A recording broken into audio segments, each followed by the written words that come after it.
I love Burn the Haystack because I'm a deep thinker and I like to challenge old traditions to make way for a brighter future. That's also why I chose to get my degree from Avondale University College. With a thriving community of believers, I was able to kickstart my career and grow my faith at the same time. Business, arts, teaching, nursing, or ministry. Called to make a difference? Called to be at Avondale.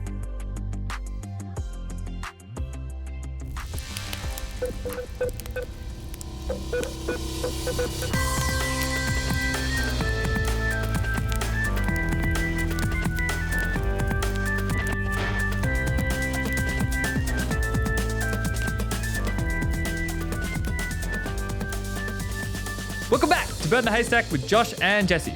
I'm Jesse. And I'm Josh. And this is a show all about saving the best and burning the rest. It absolutely is. And you know what? We have hit that time of year, Jesse. The time of year where we get Nathan Brown on to talk about the latest book that he's written.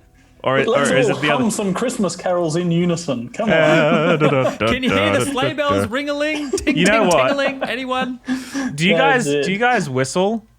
That's a weird question, but Occasionally, yes. okay. Do you have do like the a odd whistle. default whistle that you do? Like, is there like a default whistle? You mean in style or song?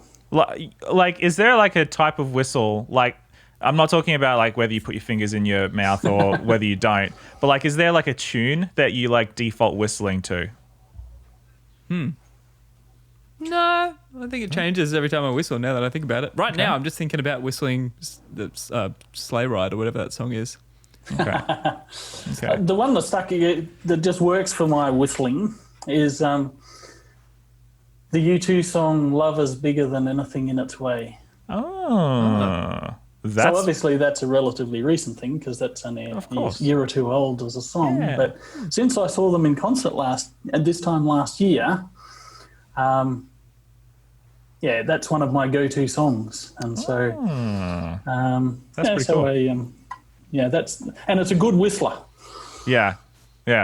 That's cool. There's a certain type of song that's a whistle. It's not just any song that you turn up. Yeah. Well, the reason I asked was because for me, it's Deck the Halls. For some reason, whenever I have nothing else, I'm always... That's a good whistling song, now that you do it. It's a good whistling song, right? Yeah. It's great. Indeed. Yes. So whenever I whistle, I'm always in the Christmas mood. So, That's good. So even in mid-July, in the dark of winter, in the dark of winter, it's you when the light of Christmas shines down upon us. It's a beautiful thing, which is kind of funny with this book. So I'll take over the interview from here. Yeah, do it. Yep. We can retire early. just kick back. I've had this idea to write this book for a number of years, but of course you get fired up about Christmas at Christmas time, and there's no point writing something for Christmas once you're at Christmas time. And so I had this idea. I've got to work out how I can write this book feeling Christmassy when it's not Christmas. And I'd had the idea for a few years, and I was kind of, how do I do this? And I said, I'm just going to have to lock myself up in my house sometime, play Christmas carols, and try and, get Christmas fired, maybe, cook some Christmas pudding, whatever you have to do to get Christmassy. And so as it happened, I'd got approval from a committee that was supporting my writing of this book earlier in the year. And so I knew I had to get on and get it done. And then Melbourne got locked down with COVID restrictions. And so I was stuck in my house for a while. And I actually said, okay, this is the moment. This is the opportunity. And, so I was home, not going anywhere anywhere, anytime. And, we even had curfews and all of those kind of crazy things. Wow. And so I said, I'm going to write this book. And, my idea for it was a devotional book, 31 Days of December. So I said, there's 31 days in July. If I start on the 1st of July, I'll be done by the 31st of July. And so every morning I'd get up early in the dark, light a fire, get kind of Christmassy, and, write until that day's writing was done. And, my first reader is always my wife. And so her job was then to have my target was to have something for her to read each evening of what I'd worked on that day. And so that was our experience of the first month of Melbourne's heavy-duty lockdown in the middle of the year in the dark of winter, and thinking Christmassy thoughts. And so I can recommend that as, that's good for your heart and soul, even amidst the challenges of coronavirus lockdowns and some of those kind of things, that this is a pretty good story to spend your time focusing on when some of the other things you take for granted or might wish you were doing can't happen.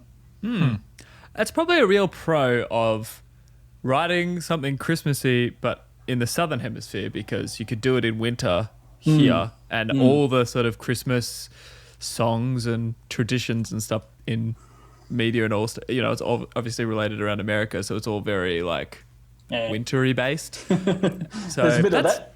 Yeah, that's and a of course good pro. that hasn't got much to do with the actual probable actual timing of Jesus' birth, Right. Which probably the best experts suggest that might have taken place in October, that kind of time of year, which means it wouldn't have been in the dead of winter. Yeah. Because, even in Israel, it can often snow in the middle of winter, particularly around Jerusalem and Bethlehem and those places, because it does get cold, and they're pretty high elevation. And so, probably 2 or 3 times a year it can snow in those places. And so you wouldn't have shepherds out in the fields watching their flocks if it's that freezing cold and whatever. True. So, that's part of the gap in our tradition of Christmas. But certainly the traditions of Christmas are very wintry focused, and, the fire crackling and all of those kind of things. Yeah, that feels kind of homey and Christmassy and all those good things. Yeah. There's the whole brand of Christmas. Like, there's definitely something very warm and comforting and, sort of homely, even without, like, sad to say, the religious sort of spiritual implications. But of course, those add such an extra beautiful layer over it. I've often felt like ripped off living in Australia, New Zealand, because when everybody else is like, drinking their eggnog and sitting around the Yule log, it's like 35 degrees. It's scorching hot. It's terrible. That's right. Yeah. And everybody still tries to make a roast dinner. And Yeah. You're eating hot food. Oh man, the house gets so hot when you got the ovens on. It's terrible. yeah. Oh, well, you get a good old Christmas barbecue. That's Christmassy to me, but that's because that's what I've grown up with. That's Yeah, true. that's the Australian adaptation of it. Yeah. Yeah, maybe even the true way. I don't know. But last year, I was in Japan in sort of late November, and I did not, when thinking about Japan, I didn't really think about how they would celebrate Christmas, but they go hard. Like, end of November, they were already, like, there were massive Christmas trees up, and there was a whole Christmas tree, and it was like in this shopping center, and it was just a Star Wars themed Christmas tree.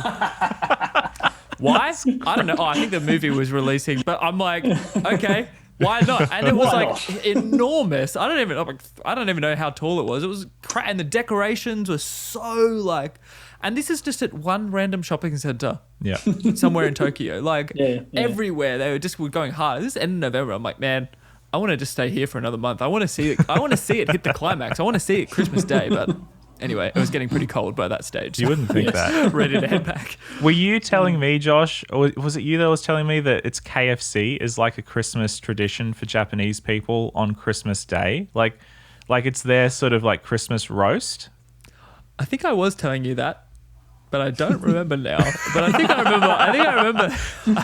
This is a long time ago. This is from I think back then when I came back. Probably. I think I mentioned that 12 months ago. I mean, who remembers what they were doing 12 months ago, to be fair?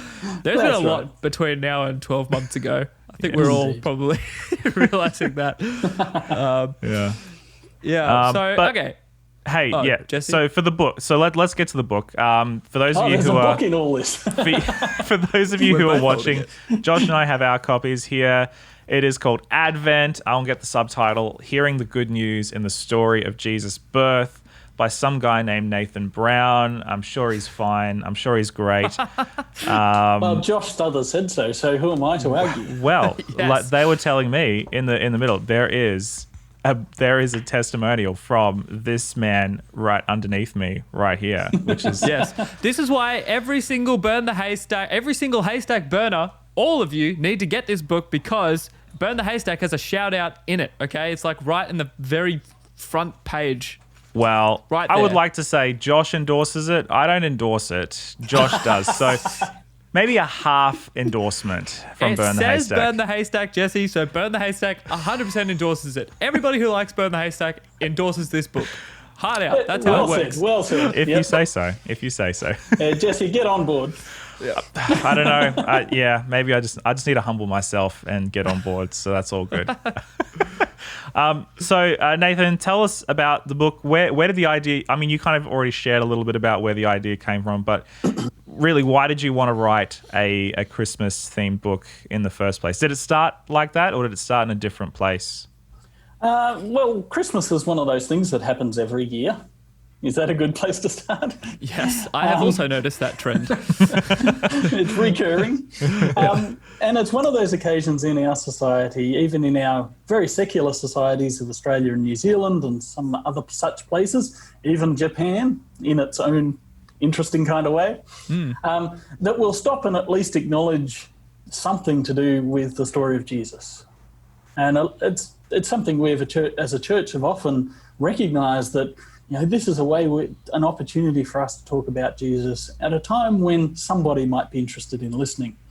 And so it's often been that kind of thing. For myself, Christmas has been a bit of a love-hate relationship. I've gone through that cynical stage that many of us do of, Christmas is just all guff and nonsense and there's so much of that. The thing that just really bugs me is the expectation of having to buy gifts for people who don't need anything. And that just drives me batty. And, so when I told my wife that I was working on a book about Christmas, she laughed at me and said, "You're the Christmas grump. Why would you ever be writing a story about Christmas?" And the thing is, amidst all the stuff, amidst all, trashy Christmas songs in supermarkets and shopping centres, amidst all, photos with Santa and nonsense that everybody goes on with. So you get to that point, amidst all the craziness and all the pressure and all the family expectations and all the church expectations and all of that stuff, where you just stop and you hear again the story. You sing those songs. You might, watch something that is a story of what actually happened, or whatever it is, where you just stop and realise again the story. And so my vision for the book was, how can we stretch those moments across the whole of December? What could we do to, get to somewhere where we can have more of that moment, more of those moments, more of that time across the month leading, the weeks leading up to Christmas. And so Christmas becomes more about that than about all the other stuff. Mm-hmm. So that was my initial vision. The book is 31 chapters, and the idea is a reading for each day of the month of December. And the idea with that is that, you start with something happened, and, this idea of good news that you mentioned in the subtitle. The first part of that is news, something happened. The bigger picture of that is what makes it good. And so that's the rest of the book is, here's all the different aspects of what made that thing that happened so good. And once you get to the 25th reading, that's kind of focused on the actual moment of the birth of Jesus. And then after that, the last week of readings is focused on what happened afterwards, the rest of the story. So Jesus and his teaching, his life and death and resurrection, and his promise for a second advent. And and what it means then to live with hope in the light of the story of Jesus and who he was about. So that's the short overview, and that's really what it's designed to do, is to be that, to stretch those moments of realizing how good and amazing and incredible the story of Jesus actually is. That's cool. I like the idea of that, because I think leading up to Christmas, it often just becomes about just that 25th moment, and then after it, it's like, it's done. Like you kind of Until forget next year. about it. So I think this is really cool. I think it's a great way to stretch it out and even to go beyond what we normally do when we talk about it. And of course, there is a tradition in the liturgical calendar of the church of the season of Advent, which is the 4 weeks leading up to Christmas. And I actually did some reading in that. I mean, my first jumping off point with Advent as the title of the book was, it's putting the Advent back into Adventist. Yep, cool. And of course, we focus, the tradition in our faith community has been focused on the second Advent. Yeah. But the Advent in Adventist should be at least as much focused on the first Advent. We are Jesus people, and that's what we should be about. That's the best story we've got to tell. But then there is this other Christian tradition of these 4 weeks that are a period of expectation and anticipation of what will come. And so I did some reading about that and some of the traditional Christian calendar kind of uses of that. And I actually discovered that my thinking about it was not unique, which is something that many of us discover when you actually go and do some research in something. Yep. That this was not just focused on that the season of Advent was also a time of basically expecting God to act in the world. Now, we've seen that in the story of Jesus, and we never do Advent as without the understanding that Jesus has already come. We can't pretend he hasn't. So while we are building up to telling that story again, we're also living in the recognition that this is a focus on that God will act in the world today and that God will act again in the world in the future. And so even in the traditional liturgical calendar, the Sunday after Christmas is actually called Christ the King Sunday. And so that's focused on, God coming as king. He's come as a child, he's come as a human being. Now he comes back as king to judge the world and to set wrongs right and to finish the story that began with the birth of Jesus 2,000 odd years ago. So while I think what I've done is very Adventist in the way we've looked at it, it also does fit with what has been the best of the Christian tradition in the past around this season in the church calendar.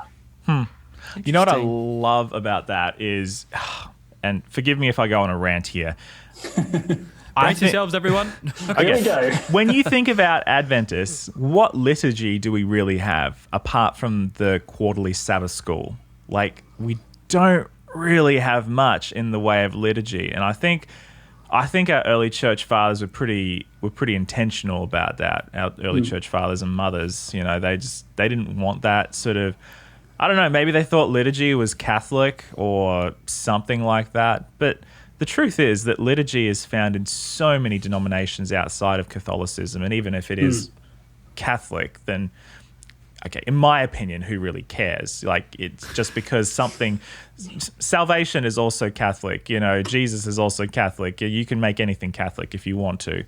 I think, though, the fact that we don't really have much of a liturgy, I think is so detrimental in so many different ways to us as a church, because I feel like what it does is it just gives us this free reign to kind of do whatever we want, and so many people just go, well, I don't know what I want to do, so I'm not going to do anything, And I think you could definitely say that the church service is probably maybe the church service with the Sabbath school is probably our highest form of liturgy. It's sort of like the baseline level of, well, we expect you to rock up at a certain time to participate in a certain way, etc., etc. But beyond that, I love this idea of bringing back this idea of Advent, which is such a deep, rich tradition in so many other different denominations, but making it in a way that is totally accessible to somebody who has no liturgical experience before. Is that too ranty? Was that too many opinions? A friend of mine once made the comment, and he actually is a relatively senior church leader these days, that as Adventists we have as many traditions as anybody else. Ours just don't mean anything. which I think is a bit of a serious criticism, because it's great that these kind of traditions, I think, have really a significant part that we do things, and whether it's a liturgical preaching calendar or whatever, we do things because it's time to do them, not because we would necessarily choose them. That's what Sabbath is. To use a really good Adventist example, we keep Sabbath when the sun sets, not when we're ready. Because we're never ready. If we wait till we feel like Sabbath, there's always something else to do. True. Because it happens by an external, kind of arbitrary signifier, then it just comes to us as an act of grace in that sense. And I think the same with some of these seasons, that we stop each year, in our society and our culture prompts us to stop each year and retell the story of Jesus. That's such a great thing.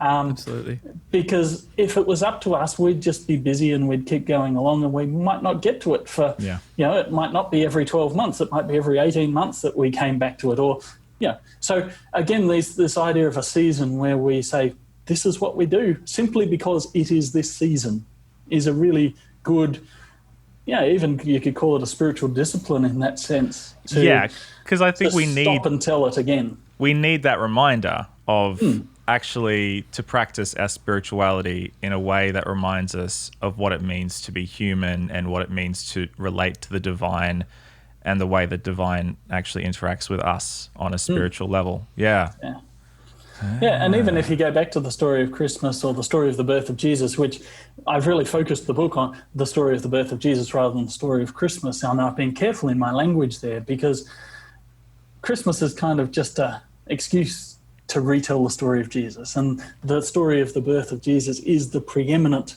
element of it. So that's where we need our focus to be rather than Christmas. But if Christmas prompts us towards that, that's great. But even in the retelling in the Bible, there's kind of this, the time had come for this to happen. It wasn't necessarily that, and when it did happen, most of the world didn't even notice. And it's only kind of in the Christmas carols that the whole world holds its breath in this moment of expectation. That wasn't the story. The world was going on, but this thing happened that those who were alert to it noticed and said, there's something really amazing going on here. And this was the best part of my experience in putting the book together, was simply to go and read those stories more closely than I ever had before, and just to, tease out some of the details of, the rather scant Bible stories that we have that retell the story. But just some of those tiny little details of the rest of the world's going on, but for those people that actually noticed, those people that were looking for it, they recognized this as the most incredible thing that they'd ever come across.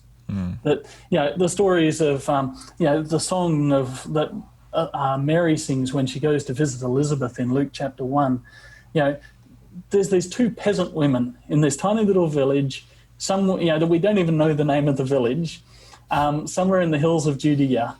One so old as to be beyond any reasonable expectation of having a kid.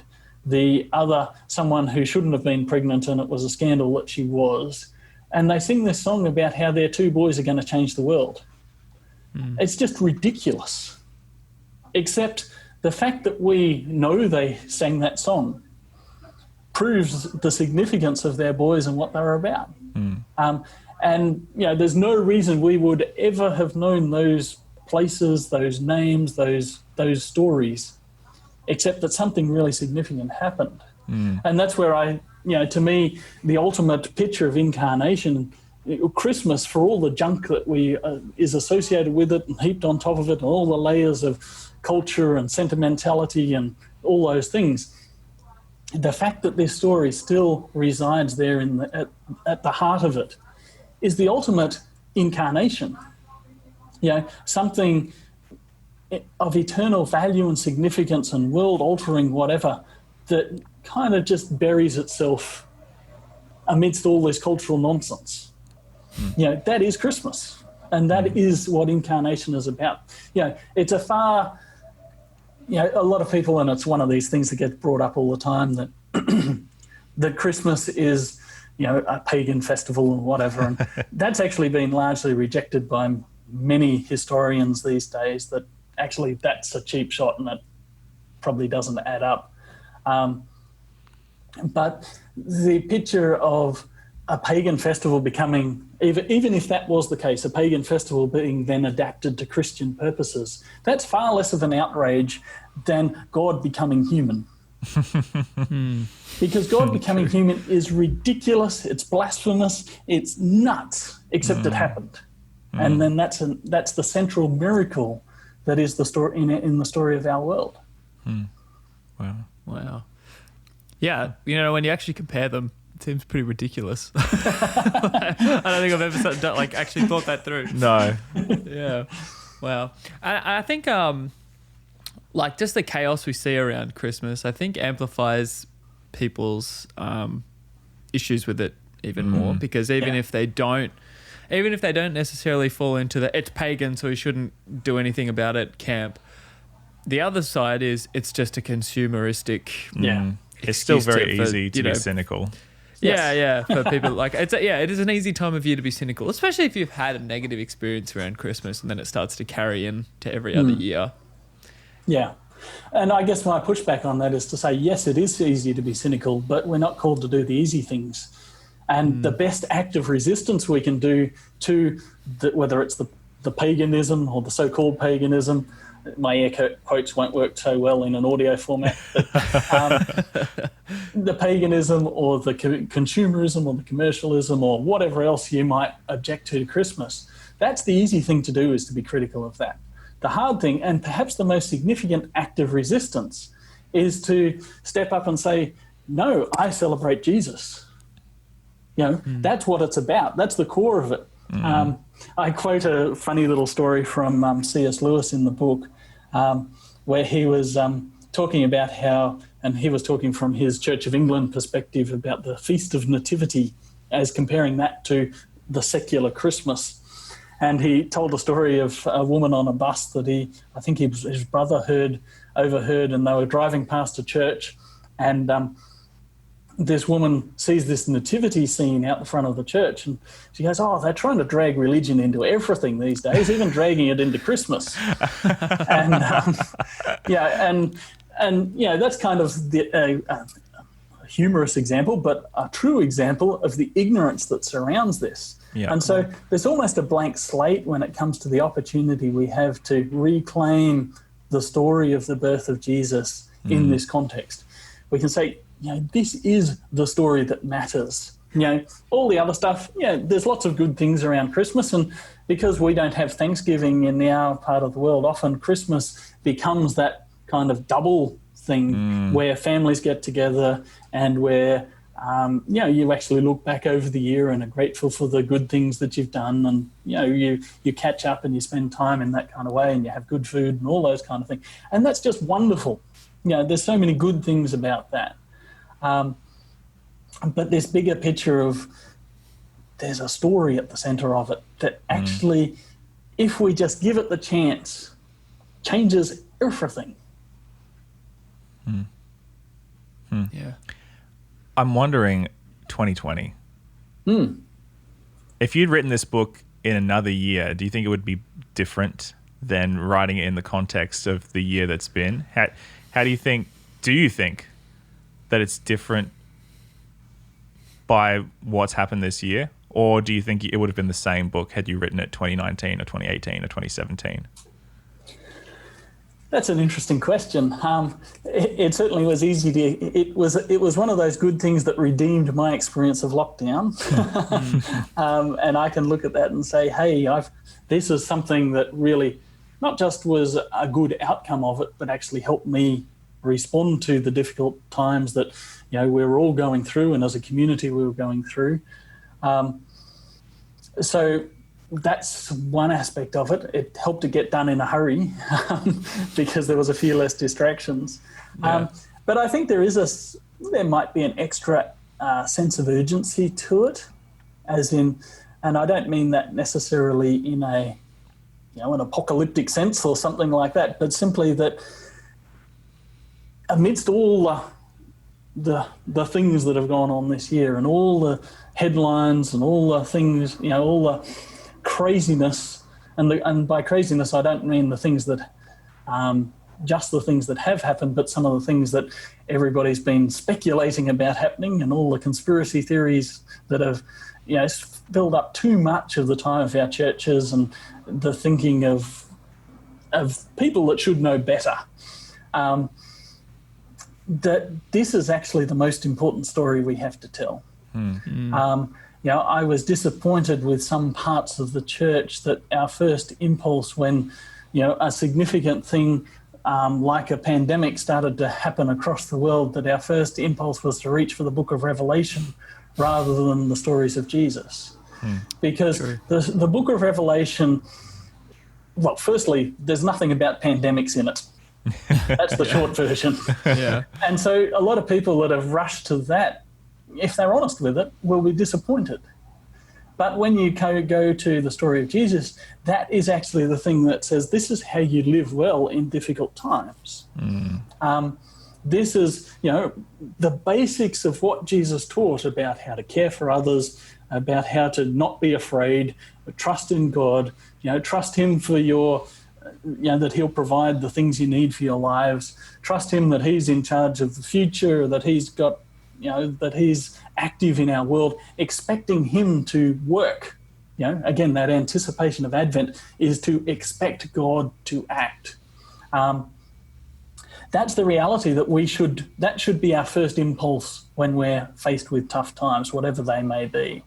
And so I've, even more so than when I was writing the book, but over the last few weeks, as I've been reflecting on the year, but reflecting on some of the, whether it's politics or pandemics or whatever else might be in that space, that has grabbed our attention and said, this is the most important thing that's happening.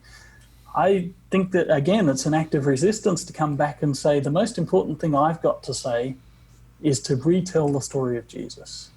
And that's the most important thing that our church has to share. And I've been so gratified that, this book has been taken on by churches across Australia and New Zealand to, and I've had stories of churches that have given copies to every family in their church and that are sharing it in their communities and giving it out to their friends and neighbours as Christmas gifts. Awesome. And that's just, because I truly believe, and this is, this would be the kind of thing that I'd be excited that our church was sharing, even if I had nothing to do with it, because this is the best thing we've got to say.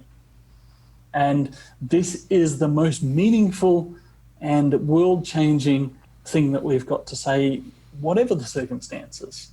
But I think in difficult circumstances, to simply insist on retelling the story of Jesus is the best thing we can do. Yeah.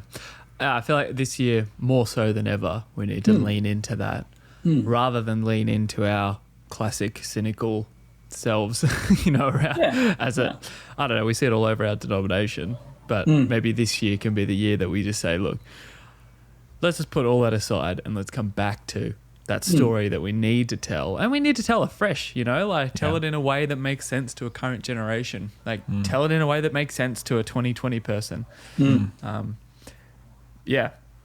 Which is kind of easier said than done sometimes, but well, I Adventists are very stuck in their ways. So, man, it's funny as you were talking about how we're more used to reaching for the book of Revelation than we are for the book of Matthew, Luke, Mark, and John. I couldn't help but think of my own local context of some of my colleagues, and not to no indictment upon any of my colleagues who are currently ministering to their churches and all that sort of stuff, but I think we've got a long way to go before we can get to that place that you're talking about, Nathan. And as you're talking about it, I'm like, yes, this is exactly what we need to be doing, because it's so much easier to just reach for the classics than it is to...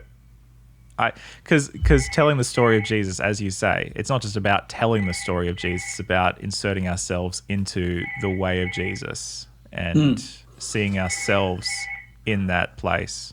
Yeah, one of the things that's surprised me, to be honest, about how the church has responded, particularly to the pandemic across this year, but also to some of the other things, is how much effort we've put into doing the same things we've done all along.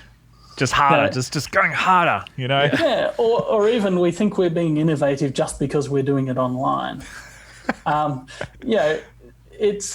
think, it was a great novelty to be on a Zoom meeting, and then everybody got sick of it very, very quickly. Yep. And the reality is that, it's like the future where they always said we'd have video phones, and all of a sudden we do. And, it's like out of the Jetsons. But I haven't seen real innovation in our thought, in our spirituality, in our engagement with our communities in creative ways. Now, that's a horrible generalization, and there have been good examples, but I know that some of the major initiatives in the midst of lockdowns in our part of the world was running public evangelism crusades, and I use that word advisedly, online. And that was innovation, even though they were the same sermons everybody's been preaching for the last, 50 years. Yeah. And of course we tack a little bit of current events onto it to make it seem that it's ripped from the headlines. But it's just, that's not creativity and that's not innovation. And so what we need to do is find ways that will actually engage with people and that people will respond to in ways that actually matter and ways that aren't just fear. Yeah. And I think that's a real problem for those that seek to peddle fear, but also those that try and cash in on fear. There's, to me, the most blatant choice to make in how you live in the world is love or fear. And too much of the time the church peddles, well, even if the church isn't creating fear, we're happy to trade in it. And Wow. we're just dipping our toes into the pool a little bit because, and here's what I've always thought: we are kind of addicted to doing that because it still works to a certain degree. Like, you're going to run an evangelistic campaign, you're going to spend $50,000, and you might baptize 10 people, but you still baptize 10 people.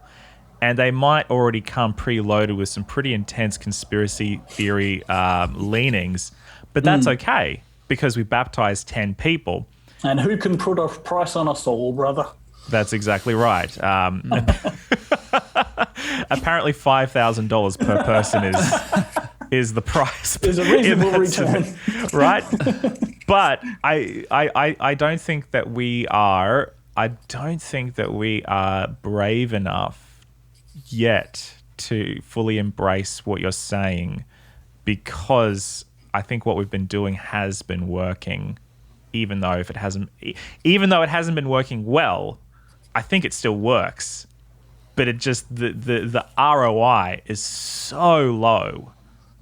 And the other thing that I think is fascinating here is if you talk about the science of values priming, which to me is a fascinating thing about basically the thing that you use to convince people to do something affects the outcome, affects the quality of what you produce. And so, yes, you might get a result by using a certain approach, but that doesn't mean you'll get a result that is the best result that you can get. Yeah. So, if you motivate somebody to do something good by fear, it's not as good an outcome as if you motivate somebody or if you invite somebody to do something that's good for a good reason. If you provoke them by beauty or by goodness or by truth or justice or peace or whatever it might be, then everybody is better as a result of that. And I sat in a workshop a few years ago at an activism conference and a whole session on this values priming stuff, and I was just blown away about what this means evangelistically, politically, culturally, and just that the ends don't justify the means, because the means matter, and the means mean that the end is different, even if you think that you're achieving something. And that's, I think we as a church really need to spend some time thinking on that, is how do we provoke people to good, by presenting the things that are good. Yeah. And even by overcoming evil by good, as Romans 12:20 puts it. That's who we're called to be. Yeah, and I think it's the harder road to walk, because I think, even as Jesus was on the road to Jerusalem, as he was heading towards his own execution, he was still leaning into that. And as people of Jesus walking through dark times, it's very easy for us to be the moaners and the groaners about how terrible things are, and or the predictors of how much more terrible things are going to be. But yet it does strike me that as Jesus was walking to the cross, he was still encouraging. He was still healing. He was still preaching. He was still teaching. He was still empathizing. He was doing all the things that are just espoused by his character. And so, that just makes me think of the way that we walk in this dark world as people of hope rather than people of pain and over-prediction. And I think the other thing, the most significant prophetic, faithful statement we can make in the world is simply, it doesn't have to be this way.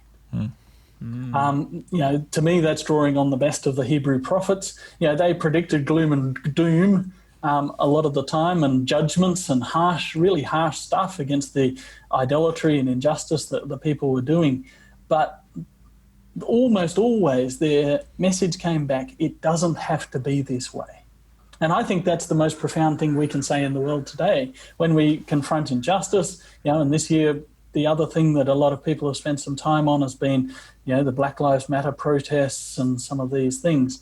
The statement that we can make as faithful people of God in the world in this thing is recognizing the history of racism and how that has developed, and to simply say it doesn't have to be this way. People made choices that got us to this point. That means we can make different choices. Yeah. And I would say that so much of Bible prophecy, which we then try and tie up into a history of the future, is actually, it doesn't have to be this way. This is the inevitable outcome of continuing to make these choices. The people of God are the ones that choose differently, and that choose to live differently, choose to live with hope, who choose to live by faith, that choose to live in light of the story of Jesus, and that choose to live in community and in empathy and compassion for other people. And thus the world is different. That's who we're called to be. Yeah, I mean, I guess it comes back to the whole being not transformed by the world around you, but actually transforming the world around you for the sake of Christ. Like it's a mindset shift, and not just being caught in the tide or in the rip, but actually. And also in the sense we reject the sense of inevitability that is thrust upon us. People in power always want to tell you that it's inevitable that they're in power.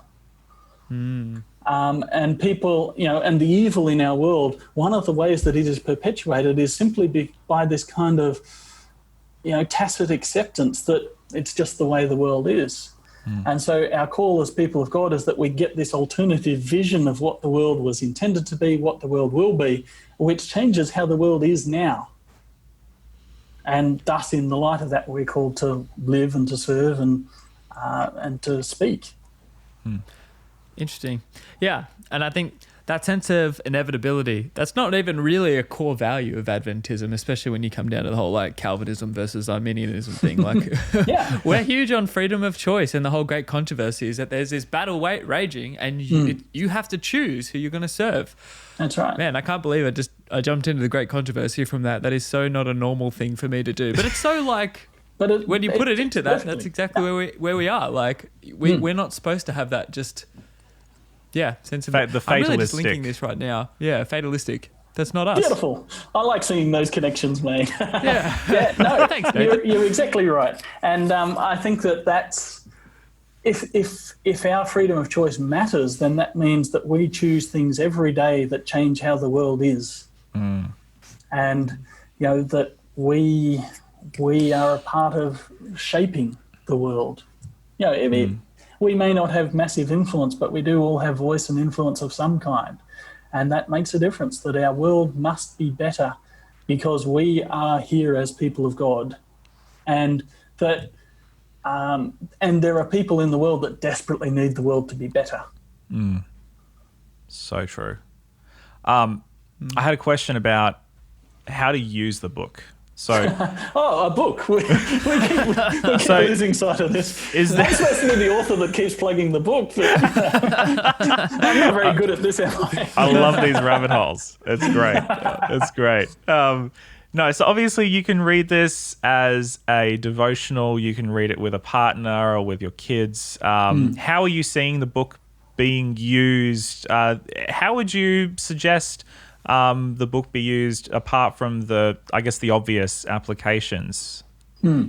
Yeah, so the simple thing is, firstly, that I think I hope and I expect that it will be something that people can make part of their Christmas experience. Where many of us are used to the Advent calendars that, with a chocolate a day to count down the days to Christmas. I must say I was very disappointed that there was not a chocolate included with every chapter. I was kind of expecting that, but that's okay. I was going to put a QR code and you could scan and download a chocolate. So, that's the first thing. And, you can buy yourself a chocolate a day if you wish, Jesse. Okay, thank you. That's a good The idea. invitation is there. at the end of the chapter. Yeah, finish the and chapter. it'll make the experience all the sweeter. Sorry, that's a bad joke. Thanks, Dad. That's great. But one of the things that was the vision for this project is that because we've talked about it in the way that we have, that it's something that I've tried definitely to write so it's accessible. And so you don't have to be a lifelong churcher to get it. You may just be curious about, so why do we stop every year and think about this story to some degree or another?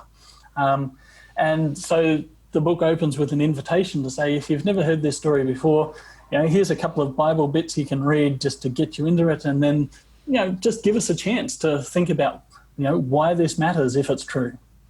And, what are some of the implications of some of the claims that are made about it? Because the claims that are made about it in the story itself are just incredible.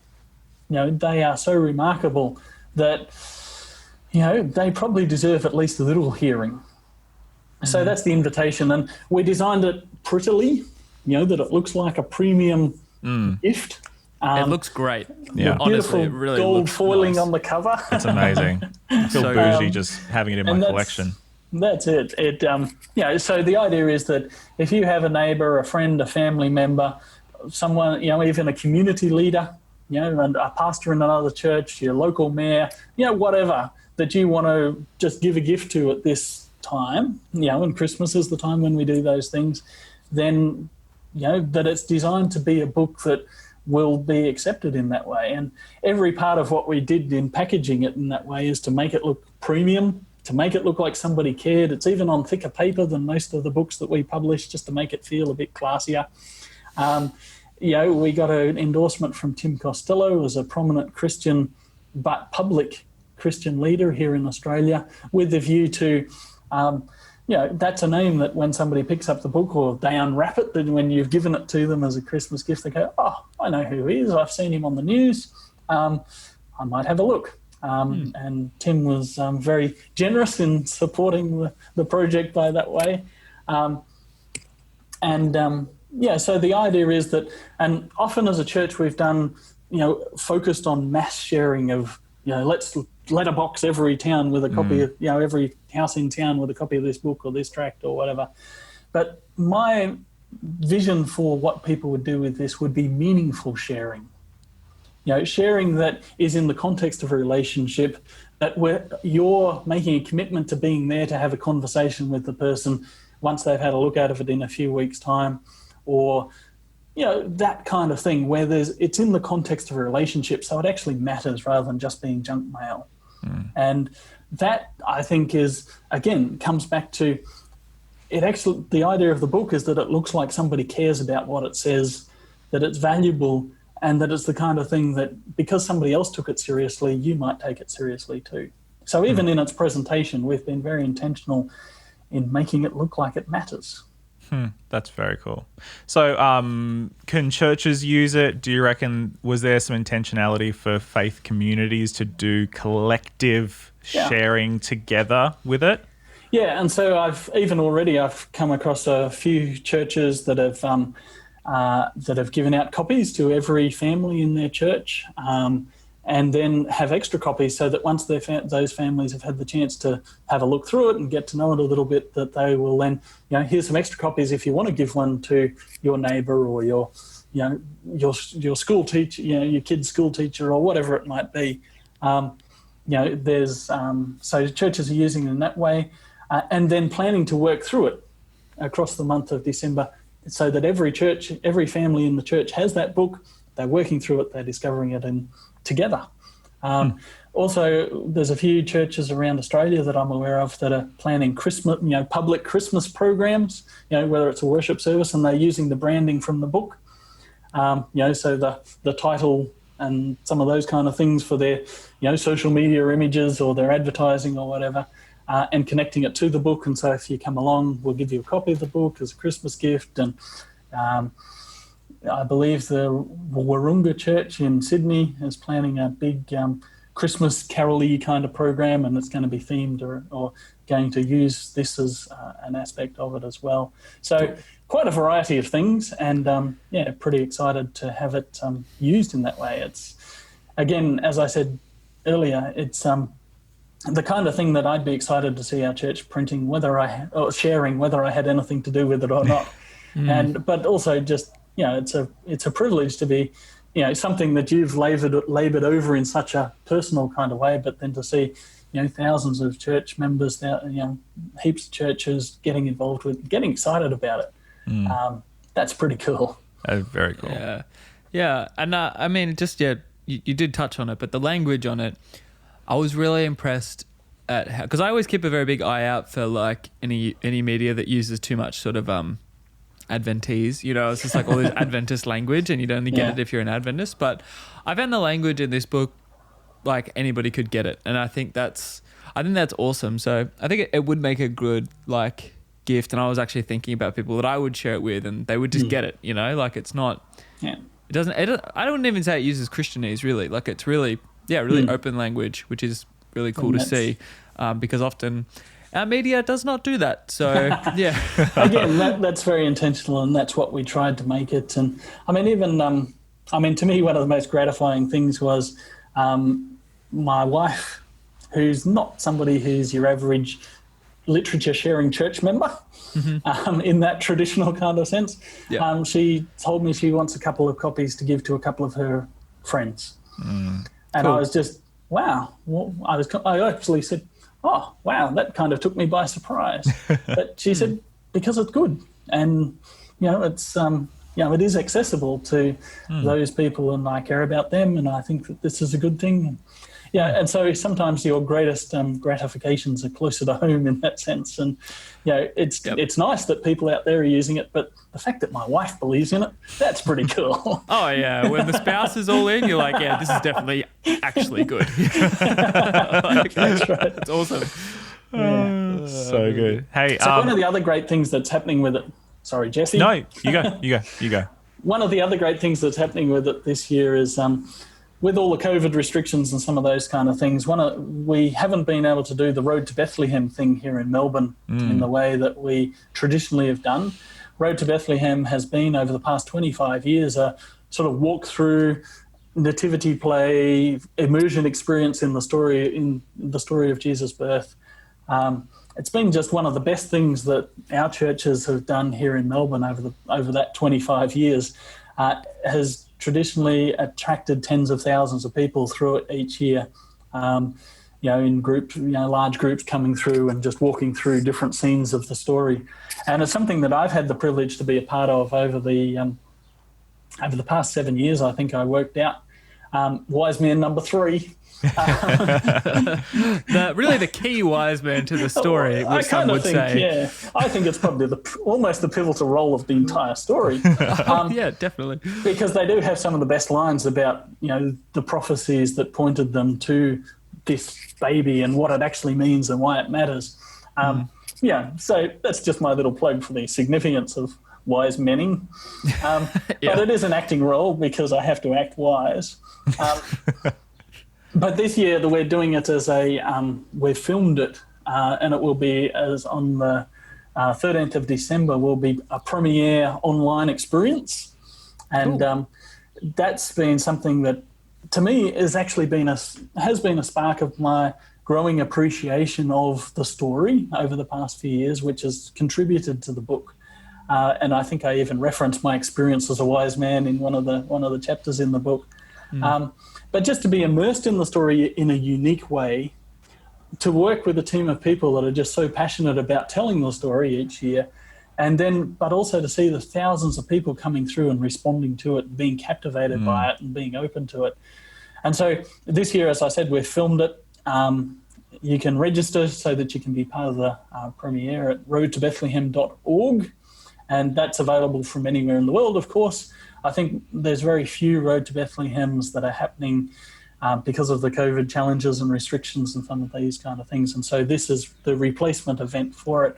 A cameo, once again, as Wiseman 3. So I'm not sure about my screen acting debut. I'm a little nervous about that one. He writes, he acts. What else does he do? My goodness. But even here in Victoria, for people that register, they're giving away the book as a gift, and limited to the people in Victoria. But if you sign up to register, you'll become part of this event. And so far, the registrations have been open for a couple of weeks, and we've sent out 400 copies of the book. Awesome. Which is just great. And they are people from who knows where that are responding to the story, that are interested. Most of them, of course, have probably seen it in the past, but this is an opportunity to go deeper with it. So I invite you to come along and be part of Road to Bethlehem in this unique way this year, and register as soon as you can and be part of the fun. But yeah, again, just another significant way of retelling the story. Yeah, Very awesome. cool. Well, get on it, guys. We all love free stuff. It's free. For those of you in Victoria, our listeners down there, I know there's a good chunk of you down there, so stay strong in lockdown and enjoy Road to Bethlehem, and maybe, just maybe, you'll get a free book. So But this that's is also great for people in New Zealand as well, because we usually have a great Road to Bethlehem in Tauranga, but that's unfortunately been cancelled this year. So if you are listening from New Zealand or Ethiopia or United States or anywhere else in the world, I don't know if we have any listeners in Arizona. I just felt like saying it. Where's my Arizona? If you're listening in Bethlehem, you can tune in to see what Bethlehem's really like. This is the real deal, folks. None of that fake Bethlehem nonsense. That's right. You were mentioning KFC before. Bethlehem has a KFC. Oh, Really? You know what? now Something I you wanna- never now thought I of wanna go. before. I want to go to Bethlehem just for the KFC. See, it's a Christmas town. That's where the Christmas tradition comes from. It's always Christmas, and I just think, it's just one of those things that you've never thought of before. Yeah. Is that Bethlehem is a KFC? Did you mention that? right. I feel like you may have mentioned that when we were interviewing When you of interviewed me falafels. last time, with the falafels book, Yeah. So I also did draw on a little bit of those experiences of visiting, particularly Bethlehem, in this book, just some of the reflections that you get while visiting the town where it's always Christmas. But that is just such, except for the fact that this happened there, is so inconsequential a place. It has, it is just that ordinary kind of town. And I think, again, we see the miracle of that incarnation is that it happened in a specific time in a specific place. It's not just a story, it's history. But that happened in an unremarkable place in so many ways. And you compared that to Albert Einstein's birthplace, Place of birth, which he only spent a year there before he moved on. But it's where he's from. That's right. Yeah. And I think that's a fascinating the fact that we give significance to the birthplace of someone, even when it may have very little influence in who or what they are or became.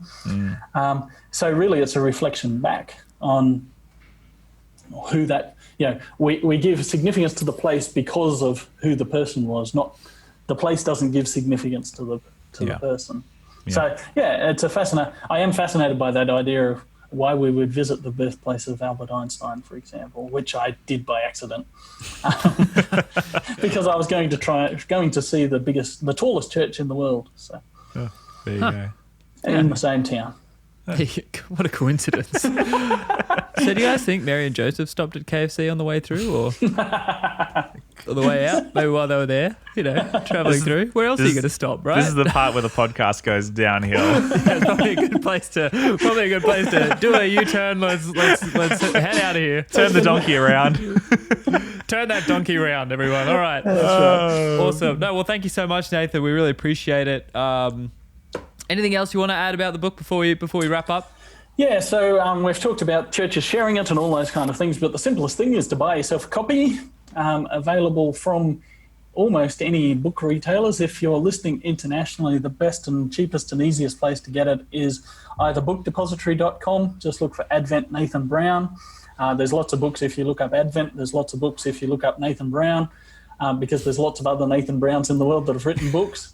But if you do Advent Nathan Brown, you'll find it. And, of course, the beauty of Book Depository is that they include the free postage to anywhere in the world. So that's a pretty good deal. If you want the ebook, it's available on Amazon for Kindle, or available in Australia and New Zealand from an Adventist bookstore near you or most other book retailers. So it's on most of the book-selling web stores.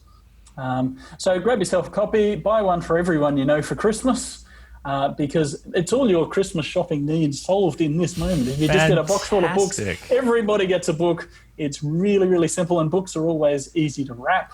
So that it just ticks so many boxes, and you're sharing something good and meaningful and all those things at the same time. Yeah, you could be like Oprah. You get a book. You get a book. Everyone gets a book. Although I would say if you are planning to buy this as a Christmas present, maybe it might not be a bad idea to give the person on December 1 as an early Christmas present so they can experience it all. I don't know. It's pretty controversial. I can recommend that. I mean, you don't have to read it one chapter a day. You can read it all in a day if you get that excited about it. It's true. So, that's just one way to use it. The risk of giving someone a present on December 1 is that they've forgotten about it by Christmas and expect something else. That's true. That's dangerous. So you've got to watch out for your shifty friends and relatives that then will try and double dip on the Christmas giving.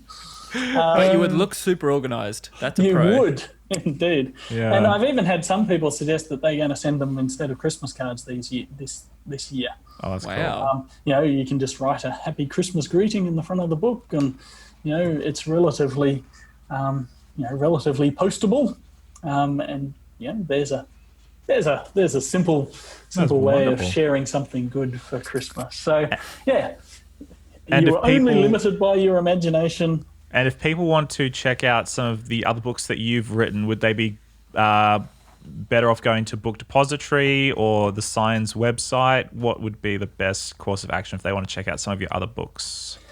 Yeah, I have an author page on Amazon. So if you find Advent there and then click on the Nathan Brown there, you'll get the list of all the other things that are available there.